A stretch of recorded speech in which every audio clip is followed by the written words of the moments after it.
Hello everyone, আজকে আমরা চললাম ভাগীরথী পার হয়ে খোশবাগের দিকে। আগে এখানে একটি গোলাপের বাগান ছিল। খুশবু কথার অর্থ হলো সুগন্ধ। এই খুশবু থেকেই স্থানটির নাম খোশবাগ হয়েছে, অর্থাৎ সুগন্ধে পরিপূর্ণ একটি বাগান।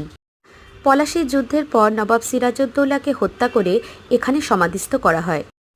গাইডের কথা অনুযায়ী এখানকার ইতিহাস অত্যন্ত বেদনাদায়ক ও মর্মান্তিক। সামনে যে ছোট ছোট সমাধিগুলো দেখতে পাচ্ছ সেটি শিশুদের সমাধি, যাদের ইংরেজরা বিষ দিয়ে হত্যা করেছিল।